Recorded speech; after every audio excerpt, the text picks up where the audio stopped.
మీ doctor కళ నియోతో సాధ్యం. ప్రభుత్వ NMC రూల్స్ తో విదేశీ టాప్ గవర్నమెంట్ కాలేజీలో అడ్మిషన్స్, MBBS ప్లస్ అమెరికా బ్రిటన్లలో ఫ్రీ పీజీ భారీ scholarships. Neo #1 MBBS abroad expert. నమస్కారం అండి. మన ఈ 30 రోజుల్లో ఇంగ్లీష్ అనేటువంటి కార్యక్రమంలో 4వ రోజుకి స్వాగతం. మనము ఇంత క్రితం నిన్నటి క్లాస్లో మనము పొలైట్ వర్డ్స్ గురించి తెలుసుకున్నాం కదా. అయితే ఇప్పుడు నేను మీకు కొన్ని పొలైట్ ఫ్రేజెస్ అంటే పొలైట్గా మాట్లాడడానికి ఉన్నటువంటి ఫ్రేజెస్ లేదా షార్ట్ సెంటెన్సెస్ గురించి మనం డిస్కస్ చేద్దాము. ఇవి డెఫినెట్గా మీకు యూజ్ అవుతాయండి. ఈ సెంటెన్సెస్ని మీరు నేర్చుకుంటే కనుక సంభాషణకి ఖచ్చితంగా యూజ్ అవుతాయి మీకు డే టు డే లైఫ్లో. అయితే ఇప్పుడు మనం ఒక్కొక్క సెంటెన్స్ గురించి ఏ సందర్భంలో వాడవచ్చు అనేటువంటిది నేను డిస్కస్ చేస్తాను. మీకు కొంచెం ఎక్స్ప్లెనేషన్ ఇస్తాను. ఓకే, సో ఫస్ట్ సెంటెన్స్ చూడండి. I'm sorry I couldn't make it yesterday. అంటే నేను నిన్న రావాల్సింది, యాక్చువల్లీ ఎవరినో కలవడానికి నేను వెళ్ళవలసింది, కానీ నేను వెళ్ళలేకపోయాను. సో అలాంటి సందర్భంలో నిన్న వెళ్ళలేకపోయాను, లేదా ఎప్పుడో నన్ను పిలిచారు నేను వెళ్ళలేకపోయాను, సో అప్పుడు నేను ఈ సెంటెన్స్ని యూజ్ చేయవచ్చు. అంటే మీరు వెళ్ళలేకపోయినప్పుడు ఈ సెంటెన్స్ని మీరు యూజ్ చేయవచ్చు. I'm sorry I couldn't make it yesterday or that day. ఆ రోజు నేను రాలేకపోయాను అంటే ఆ వ్యక్తి మనకు మళ్ళీ ఎప్పుడో కనిపించాడు. ఓకే, సెంటెన్స్ ఎంత బాగుంది కదా. So I'm sorry I couldn't make it that day or yesterday. Okay, fine. Next sentence. I'm sorry I could not make it in time. ఇక్కడ ఇది కుడెంట్ అనేటువంటిది కుడ్ నాట్కి షార్ట్ ఫామ్ అండి.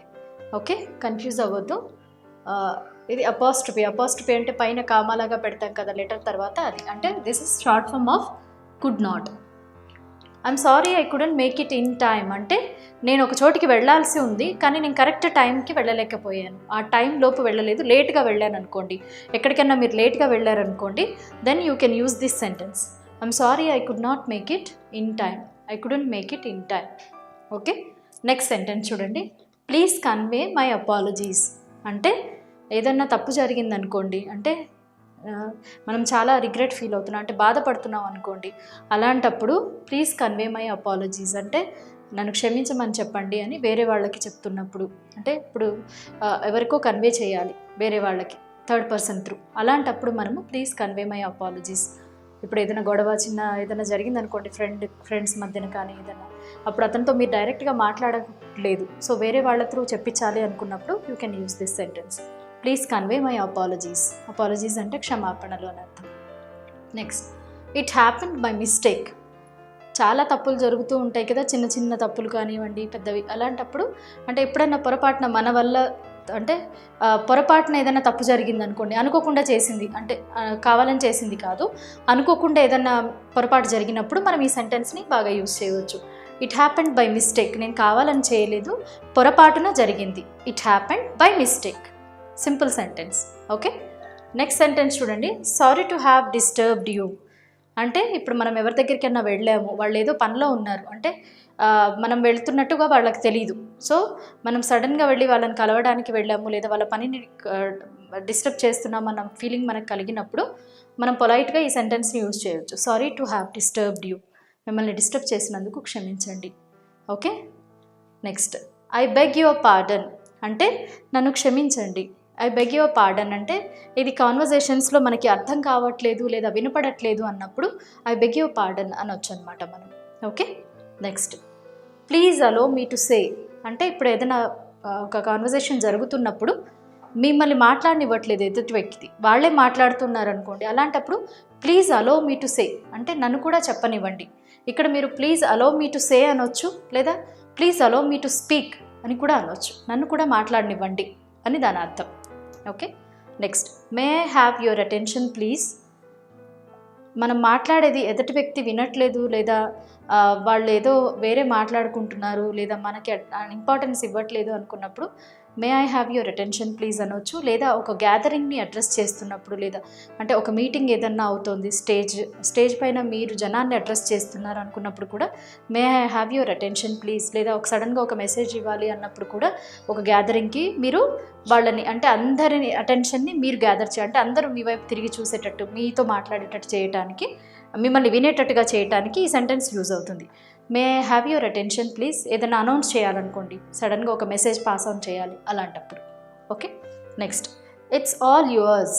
ఇట్స్ ఆల్ యువర్స్ అంటే ఇప్పుడు కొంతమంది అంటే మొహమాట పడుతూ ఉంటారు కదా, ఎవరైనా కొత్త వాళ్ళు మన ఇంటికి వచ్చారనుకోండి, అప్పుడు మొహమాట పడతారంటే ఏది ముట్టుకుంటే ఏమవుతుందో, అంటే జనరల్గా ఫ్రీగా మూవ్ అవ్వరు కదా, అలాంటప్పుడు మీ ఇల్లులాగే అనుకోండి, మీదే అనుకోండి అని మనం చెప్తూ ఉంటాం కదా తెలుగులో. సో సేమ్ మీనింగ్ వచ్చేటట్టుగా ఇట్స్ ఆల్ యువర్స్, మీరు మొహమాట పడొద్దు, మీదే అనుకోండి అన్న మీనింగ్ తోటి ఇట్స్ ఆల్ యువర్స్ అనేటువంటి వర్డ్ని, సెంటెన్స్ని యూజ్ చేయొచ్చు. Next, let me also help you అంటే ఎవరైనా ఏదైనా పని చేసుకుంటున్నారు అనుకోండి, let me also help you, నేను కూడా మీకు సహాయపడతాను, నన్ను కూడా సహాయం చేయనివ్వండి అన్న మీనింగ్తో మనము ఈ సెంటెన్స్ని యూజ్ చేయవచ్చు. ఇక్కడ ఉన్న సెంటెన్స్ చూడండి, will you please move a bit అంటే కొంచెం దారిస్తారా లేదా కొంచెం జరుగుతారా అన్న మీనింగ్ వచ్చినప్పుడు మనం ఇది యూజ్ చేయొచ్చు. Will you please move a bit. Okay, next, will you please speak slowly కొంచెం నెమ్మదిగా మాట్లాడతారా అన్నదానికి ఈ సెంటెన్స్. అంటే ఎవరో గట్టిగా మాట్లాడుతున్నారు, సో మీకు డిస్టర్బెన్స్గా ఉంది, అలాంటప్పుడు కొంచెం నెమ్మదిగా మాట్లాడతారా. Will you please speak a bit slowly.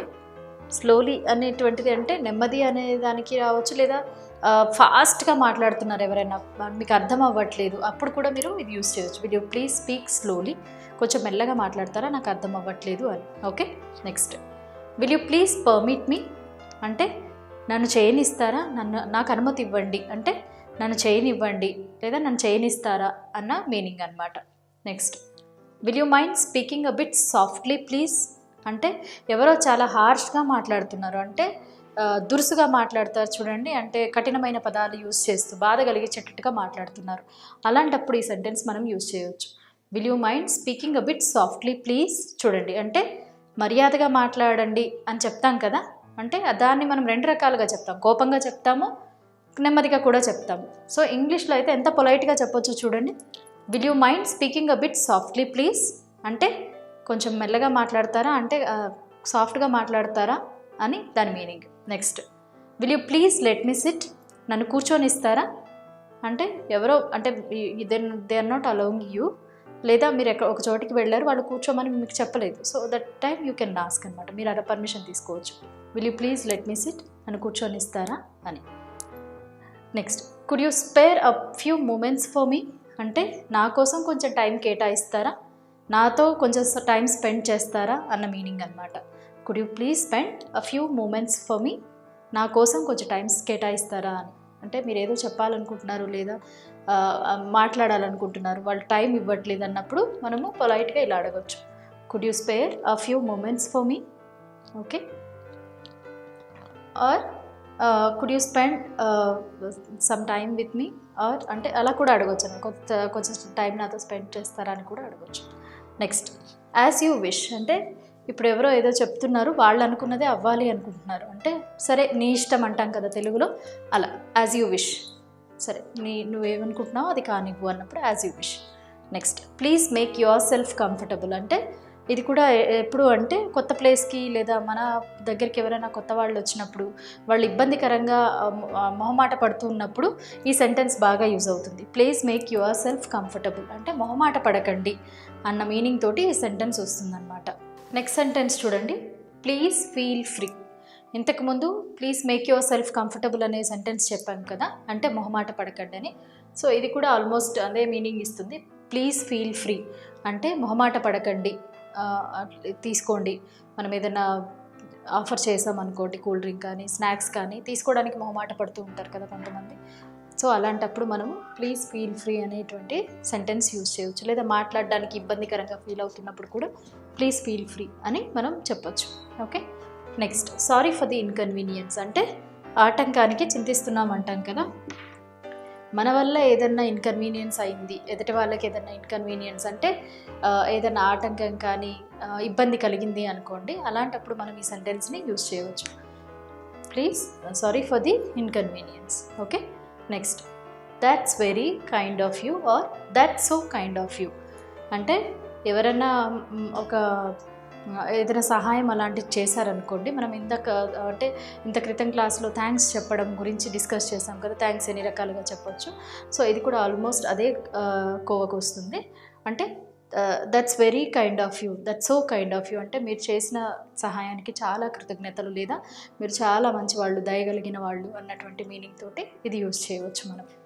Okay, next, please help your self అంటే అంటే ఇప్పుడు ఎవరైనా కొత్త వాళ్ళు వచ్చినప్పుడు మనము ఏది అంటే ప్లీజ్ హెల్ప్ యువర్ సెల్ఫ్ అంటే వాళ్ళకి ఏదైనా పనులు చేయడానికి లేదా ఏదైనా చిన్న చిన్న పనుల కోసము ఎవరన్నా చేసి పెడతారు అనేది కాకుండా మీకు మీరే చేసుకోండి అనేటువంటి మీనింగ్ అనమాట. అంటే ప్లీజ్ హెల్ప్ యువర్ సెల్ఫ్ అంటే మీకు ఏదైనా కావాలంటే మీరు తీసుకోండి అన్న మీనింగ్ అనమాట. అంటే వేరే ఎవరో వచ్చి ఇవ్వరు, మీరు ప్లీజ్ హెల్ప్ యువర్ సెల్ఫ్ అంటే మీకు ఏం కావాలన్నా మీరు తీసుకోండి అన్న meaning. Okay, next glad to meet you అంటే మిమ్మల్ని కలిసినందుకు చాలా సంతోషం. ఇది కూడా బేసిక్ కాన్వర్జేషన్లో చాలా బాగా యూజ్ అవుతుంది. సో ఇప్పుడు ఏవైతే మనము డిస్కస్ చేస్తున్న ఫ్రేజెస్ అన్నీ కూడా మీరు ఆల్మోస్ట్ అలా యూజ్ అయ్యేటువంటివి అనమాట. Next thanks for your time or thanks for your valuable advice. Okay, అంటే or thanks for your kind advice అని కూడా అనవచ్చు. అంటే మీ సలహాకి ధన్యవాదాలు. మనకి ఎంతోమంది కొన్ని సలహాలు ఇస్తూ ఉంటారు కదా, సో అలాంటప్పుడు మనం ఈ సెంటెన్స్ యూజ్ చేయవచ్చు. Instead of telling only thanks, ఉట్టి థ్యాంక్స్ చెప్పి వదిలేయకుండా ఇంకా కొంచెం థ్యాంక్స్ ఫర్ యువర్ టైం అంటే మనతో టైం స్పెండ్ చేశారనుకోండి, వాళ్ళ టైంని మనం గౌరవించాలి కదా, ఎవరి టైంనైనా మనం గౌరవించాలి. So thanks for your time అంటే మీరు నా కోసం టైం కేటాయించినందుకు థ్యాంక్స్ అని చెప్పొచ్చు. లేదా మీకు ఏదైనా అడ్వైస్ ఇచ్చినప్పుడు thanks for your kind advice are valuable advice అని మనం అనవచ్చు. Okay, next I try my level best అంటే నా సాయశక్తులా నేను కృషి చేస్తాను అంటే ప్రయత్నిస్తాను అన్నప్పుడు. ఏదైనా పని కోసము మనము సాధించాలి అనుకుంటున్నప్పుడు మనకి ఎవరైనా చెప్తారు కదా, ఖచ్చితంగా నువ్వు అది సాధించాలి అంటే నేను ఖచ్చితంగా 100% ట్రై చేస్తాను అన్న ఇదిలో మనము I will try my level best, నాకు సాధ్యమైనంత వరకు నేను ట్రై చేస్తాను అన్న మీనింగ్ అనమాట. Okay, next hope you are enjoying yourself or hope you are enjoying your vacation or hope you are enjoying the party. అంటే ఎవరో మనకు బాగా తెలిసిన వాళ్ళు లేదా ఫ్రెండ్స్ వాళ్ళ వెకేషన్లో ఉన్నారు అంటే హాలిడేస్లో ఉన్నారు, లేదా ఏదైనా పార్టీ ఎంజాయ్ చేస్తున్నారు, లేదా ఒక ఏదైనా వ్యూ ఎంజాయ్ చేస్తున్నారు అంటే వాళ్ళు హ్యాపీగా ఉన్నారు అని మనకు అనిపించినప్పుడు మనము ఇది వాడచ్చు. చాలా సంతోషంగా ఉన్నట్టున్నావే అంటాం కదా క్యాజువల్గా, సో అలా ఈ సెంటెన్స్ యూజ్ చేయొచ్చు. Hope you are enjoying yourself or hope you are enjoying the party, hope you are enjoying the vacation. ఇలా డిఫరెంట్ సందర్భాల్లో మనం యూజ్ చేయవచ్చు. సో ఇవంటి డిఫరెంట్ టైప్స్ ఆఫ్ ఫ్రేజెస్ అంటే మనకి ఏవైతే యూజ్ అవుతాయో ఆ ఫ్రేజెస్నే నేను చెప్పడం జరిగింది. సో ఇవన్నీ మీరు ఒకటికి ఒక 3-4 టైమ్స్ చదివితే కనుక ఈజీగా వచ్చేసే సెంటెన్సెస్, ఇవి పెద్ద కష్టమైనవి కూడా కాదు, డెఫినెట్గా యూజ్ అవుతాయి. సో ఇది ఇవాల్టి క్లాస్ అండి.